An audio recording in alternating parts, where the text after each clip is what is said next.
tahun 2002 itu 2022. 2022 itu ada postingan dari keluarganya mengucapkan selamat ya sudah menikah bla bla bla bla bla bla. Oh, yang nikah sama lo itu. Iya, gua chat juga secara pribadi, lu udah married? Dia bilang alhamdulillah. Maksudnya keluarganya lu kan nikahnya 2021. Iya. Nah, 2022 bulan September 2002 tuh udah ada postingan foto pernikahan. 2022 sama Dia menikah. Dia nikah sama lu, yang waktu nikah sama lu. Bukan orang lain. Oh, sama orang lain. Iya. Ya kan lu masih suami istri kan? Nah, aku nggak tahu itu. Ditanya pun katanya alhamdulillah, makanya saya bingung juga. Lu nanya apa? Lu udah nikah lagi. Sedangkan buku nikah itu sama saya dua-duanya. Dia nggak pegang sama sekali itu buku nikah. Oke. Ya kan kalau laki-laki mah kan nggak perlu ini, bisa nikah siri, itu nikah. Sepertinya sih nikah siri ya, Mbak. Dia sudah mengakui juga waktu itu di pengadilan. Pengacaranya juga bilang iya. Nikah siri. Tapi kan saya tidak merestui pernikahan itu. Nah, dia nikah sama siapa? Lo tahu? Kalau Dia tahu dong. Iya, saya sudah tahu sih namanya. Ada namanya. Tapi umurnya lebih tua saya lihat. Berapa? Sepertinya dia sudah punya anak umuran belia juga ya, Mbak, perempuan. Sepertinya ya. Kira-kira umur berapa? Umur 50-an lah. Masa 50-an kayaknya sih. 45-50-an. Laki lo? Istrinya? Iya, nikah sama perempuan yang lebih tua. Iya. Laki lo umur berapa sih? Laki gue itu 30-an ya. Laki lo 30-an? Iya. Kan di bawah lo kan? Di bawah lo 3 tahun. Oke, nikah lagi berarti. Nikah lagi. Terus lo gimana jadinya? Maksudnya laki lo nikah lagi tanpa sepengetahuan lo, tidak menafkahi anak lo? Sempet sih histeris gitu, teriak-teriak, tapi nyokap gue kan orangnya santai ya. Ngapain lu, kok lu panas? Gitu. Udah redam tuh. Kalau nyokap gue udah bilang gitu, udah lu masa panas, kata gitu. Kalau santai ya? Santai. Gue yang, kok dia begini sih gini. Soalnya buku nikah sama gue juga bingung ya. Ya kan nikah siri nggak perlu pakai. Ya mungkin nikah siri ya, aku nggak tahu juga. Terus. Nyokap gue yang redamin. Udah lu ngapain lu panas gini, biarin aja dia mau nikah 100 kali kayak 2000 kali kayak kata nyokap gue gitu kan. Yang penting bukan nikah sama lo, saya bilang gitu. Tapi kan udah nikah. Apanya? Tapi kan udah nikah sama dia, tapi dia minta cerai atau gimana? Atau lo yang minta cerai akhirnya? Ini gue gantungin terus nih, Mbak. Karena kan menurut gue nikah siri kalau gue, keluarga gue itu nggak berlaku. Mungkin kalau keluarga dia berlaku kali. Kalau keluarga gue kan nggak berlaku. Tunggu deh, kan dia nikah lagi tuh sama perempuan itu. Keluarganya ada yang posting itu. Iya. Berarti otomatis orang tuanya juga tahu dong. Tahu sebenarnya. Berarti saat itu juga di situ ada orang tuanya kan? Tapi gue lihat sih nggak ada di sengaja mungkin ya. Di posting-postingan dari Instagram keluarganya. Sorry nih ya kalau keluarganya denger ya. Hanya kakak-kakaknya aja, adik-adiknya, tapi tidak ada postingan dengan ibunya, bapaknya tidak ada. Ya, mungkin nggak diposting kali. Iya. Tuh. Lu nggak coba mempertanyakan ke keluarganya, ke kakak adiknya itu? Oh, saya kebetulan saya nggak pernah mau berkomunikasi ya sama keluarganya itu, karena keluarganya itu sepertinya nggak suka sama saya ya. Mau ipar saya, mau iparnya, mau tantenya. Kenapa? Memang tidak akur. Dari pacaran juga saya tidak akur dengan keluarganya itu. Kenapa nggak akur? Oh, nggak tahu. Memang mereka yang tidak mau membuka diri atau memang lo-nya yang nggak mau mendekatkan diri dengan mereka orang? Saya sudah pernah coba ngobrol gitu sama adiknya. Cuman memang sepertinya keluarga dia juga defense juga, Mbak. Saat itu rasanya gimana saat lo tahu bahwa suami lo yang memang ya walaupun ya kan kalau 3 bulan tidak menafkahi lahir batin kan lo bisa talak dong, hitungannya kan udah talak dong gitu kan setahu gue. Gitu nggak sih? Karena ya nafkah itu kan ada lahir ada batin, berarti kan lo udah setahunan juga kan, hampir setahunan juga, berarti lo tidak dinafkahi lahir batin dan lo berhak gitu loh untuk ya entah menggugat atau apa gitu kan ke dia. Jadi gini, Mbak, kebetulan almarhum papa saya lagi sakit keras saat itu.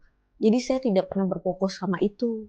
Yang saya fokusin cuman mendampingi almarhum bapak saya sama ngurus anak saya gitu. Banyak sih teman-teman dekat gitu, udah lu lapor aja, cerai aja gini banyak masukan. Cuman karena papa saya lagi sakit keras, ya saya nggak fokus ke sana. Mungkin nanti kalau memang sudah beres semua urusan, saya akan urus gitu. Tapi tiba-tiba nih Mbak, ketika almarhum bapak saya meninggal, datanglah dia cepat. Tapi ketika ini semua sudah dimediasi ya Mbak, saya sudah lapor ke KPAI lah, dia sudah dipanggil, nggak pernah datang. Maksud saya ngobrol gitu, tapi ada mediator biar adil. Iya, soalnya kan saat lo gugat ke dia juga, masa gugat perceraian kan juga ada mediasi, dan dia pasti akan datang harusnya. Oh, orang ini tidak mau kalah orangnya. Oh ya? Keluarganya tidak mau kalah. Maunya menang. Saya sangat mengetahui sekali keluarganya itu. Saya sudah sempat lapor-lapor, dia juga tidak mengindahkan laporan yang saya laporkan. Tapi ketika papa saya meninggal, datang cepat. Itu yang membuat saya murka. Ketika anak saya sakit, tidak pernah diangkat tuh telepon. Nyumbang uang aja nggak pernah kalau anak saya sakit. Sangat aneh sekali ketika bapak saya sakit datang. Meninggal? Iya, bapak saya meninggal, dia datang cepat. Tapi ketika saya tanya, nih anaknya sakit nih perlu, nggak pernah datang Mbak. Itu yang membuat saya sangat murka sekali sama orang itu. Saat dia datang ke waktu papa kamu meninggal, itu gimana kamu sama dia responnya? Wah, saya murka sekali datang. Dan keluarganya itu juga datang itu cuma ngajak ribut aja. Kok ngajak ribut? Kan lagi ngelayat mereka. Saya nggak ngerti ya Mbak. Ya namanya juga orang salah, terus maunya menang seperti itu. Datang ngajak ribut ke rumah saya. Saya nggak terima dong. Saya usir. Ini lagi pengajian papa saya. Jangan bikin keributan. Dia mau ngajak ribut gimana?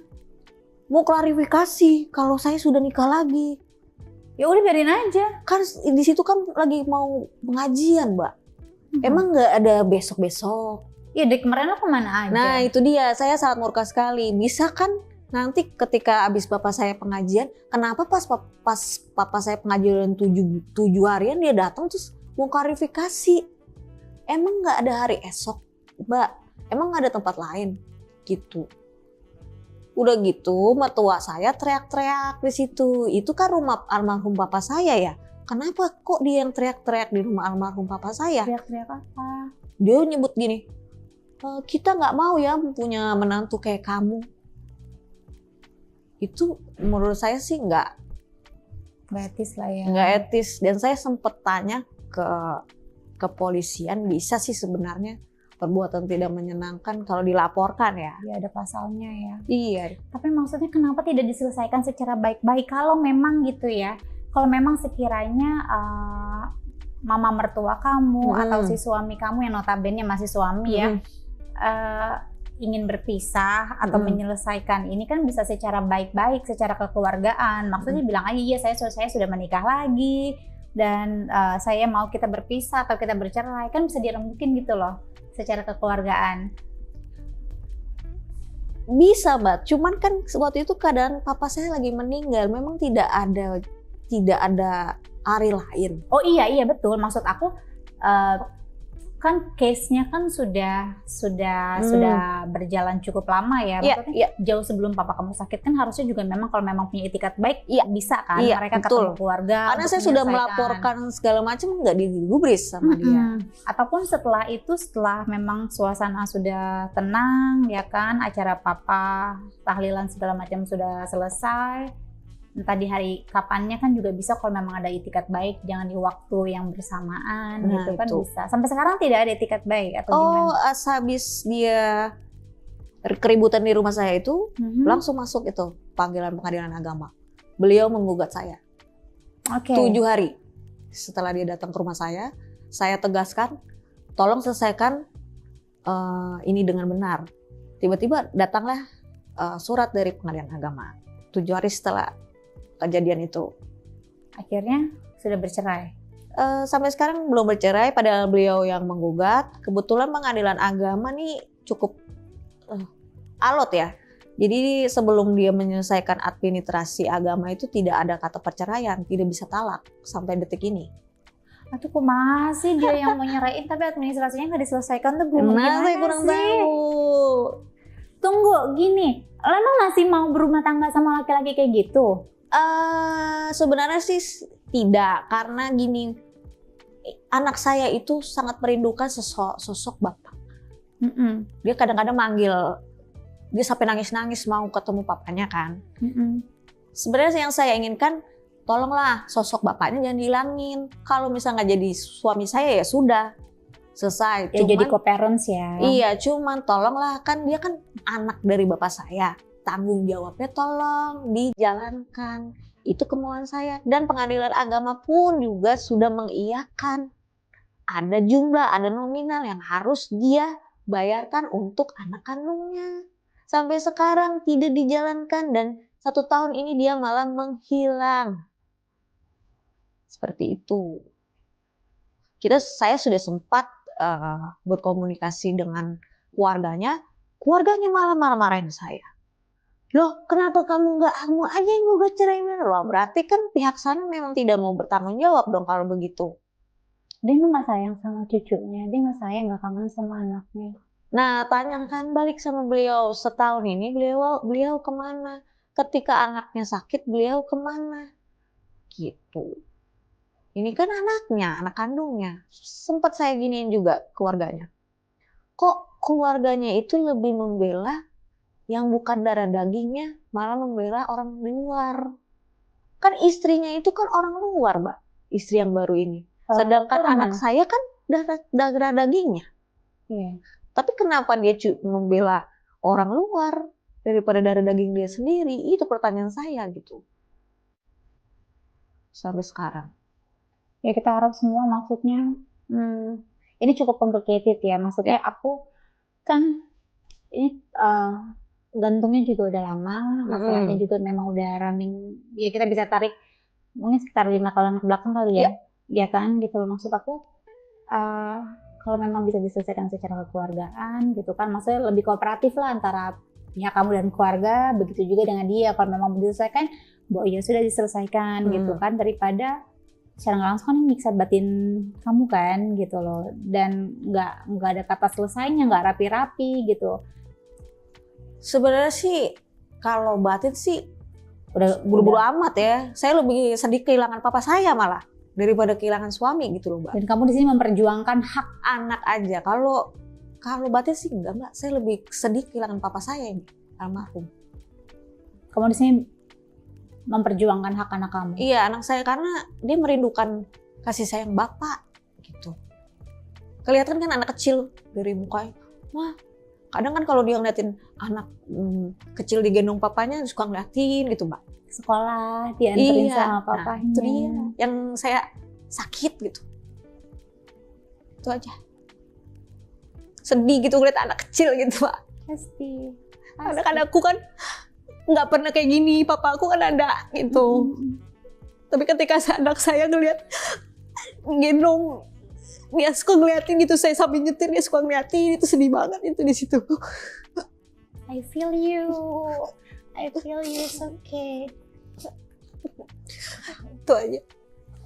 Aku tahu kamu kuatnya di luar memang terlihat kuat. Dia kan memperjuangkan semuanya. Rasanya kamu nggak rasain sakitnya kamu. Karena kalau saya memang nggak sakit karena saya punya papa gitu. Papa yang dari kecil.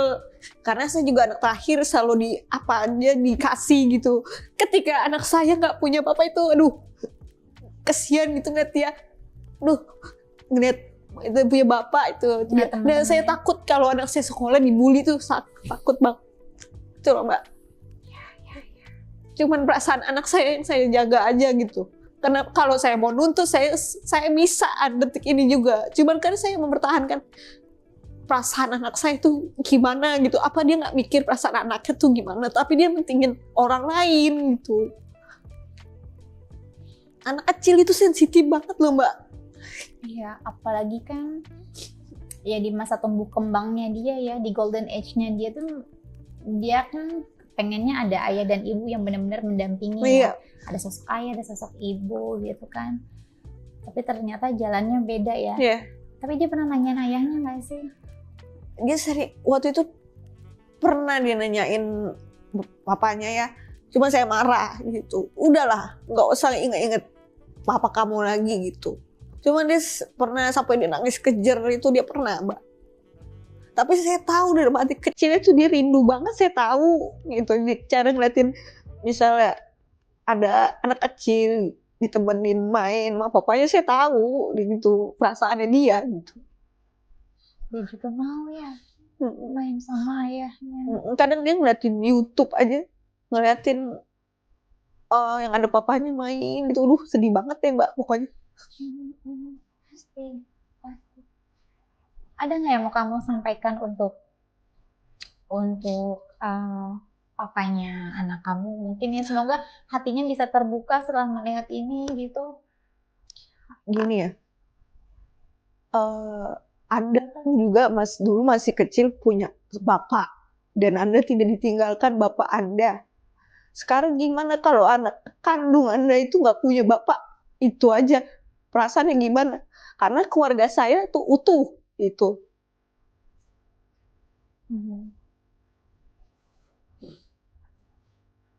Kasian gitu anak umur segitu nggak ada bapak tuh, kasian banget. Kalau saya kuat, kalau dia saya nggak tahu gitu. Itu aja. Ya semoga ya siapapun maksudnya, baik kamu gitu kan sebagai suami dan ayah dari si kecil, kalau memang menonton ini semoga hati kamu terbuka. Begitu juga dengan keluarga atau sanak saudara yang memang sekiranya masih berkomunikasi sama kamu, karena kasihan anakmu pasti merindukan sekali sosok seorang ayah yang dimana mungkin dia melihat teman-temannya bisa main dengan ayahnya gitu ya. Ya memang ini perjalanan hidup ya, setiap orang kan perjalanan hidupnya beda-beda gitu loh. Ya kita nggak tahu ke depannya gimana ya Mbak ya. Ya semoga aja nanti ya ayahnya si kecil hatinya terketuk terbuka, begitupun dengan keluarganya, bahwa di sini ada darah daging kamu yang memang sangat merindukan kamu, sangat merindukan ayahnya, kasih sayang dari kalian semua ya. Semoga ada jalan keluar. Ya, semoga ya nanti jalan Tuhan yang lebih baik akan seperti apa. Ya kita doakan yang terbaik ya teman-teman ya. Semoga ini bisa selesai secara kekeluargaan, baiknya seperti apa gitu kan.